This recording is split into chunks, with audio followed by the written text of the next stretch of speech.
When I was born, I got stuck inside my mum's belly, and they had to dislocate my left arm getting me out. After that, my left arm didn't work like it was supposed to. My nerves got tangled.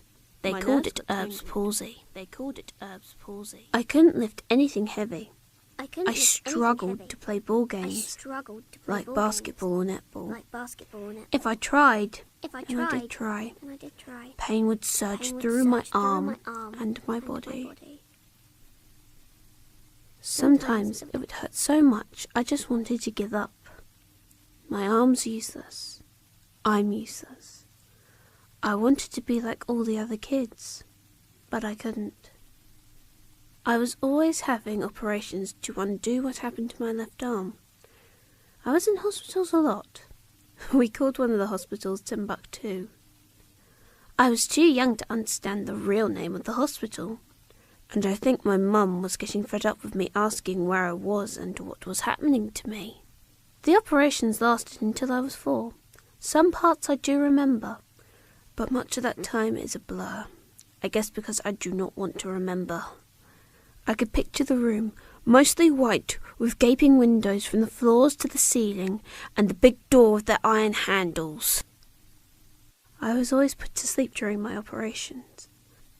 When I imagine the surgeon cutting into me, I see a toy maker repairing a broken doll, trying again and again to fix her cogs and springs.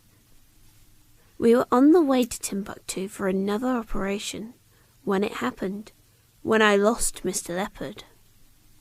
Mr. Leopard is a small stuffed teddy bear Mum gave me just after I was born. Mr. Leopard and I were inseparable. Mum couldn't hold my hand during my operations, but Mr. Leopard was always right beside me, my guardian. So we just got off the train at London Victoria, and we only had a few minutes to get to the hospital, so the chase was on, people buzzing past us like racing cars. I don't know what it was, sweeties, donuts, chocolate, but suddenly I became aware of this delicious smell, and I couldn't concentrate on anything else. I didn't even realise I dropped Mr. Leopard until I turned to see him slipping into the abyss between the platform and the train. I ran towards the edge of the platform, but it was too late. It was so dark down there, I couldn't see him. I began to cry and point, jabbing my finger at the gap, sobbing, and then my mum was crying too, because now we were going to miss my operation. Suddenly, a man ran past in a blur. In the next moment, he was holding his hand out to me, Mr. Leopard, curled safe on his palm. We thanked the stranger over and over, and then we ran as fast as we could to the hospital. Later, the doctors put a plaster cast on Mr. Leopard's leg. Now both of us were a bit damaged. Nowadays, Mr. Leopard's looking a bit careworn. When he fell between the train and the platform, his face got damaged. His eyes, nose and mouth are lopsided. He's lost his whiskers and his ears flop. He smells a little musky too, but I don't care. All these years, Mr. Leopard still sits beside me when I sleep.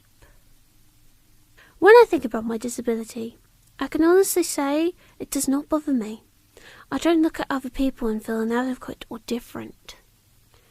If I fail at something, if I struggle, I just need to pick myself up and get on with it. It's like Mr. Leopard. His scars are part of why I love him, just like my scars are a part of me.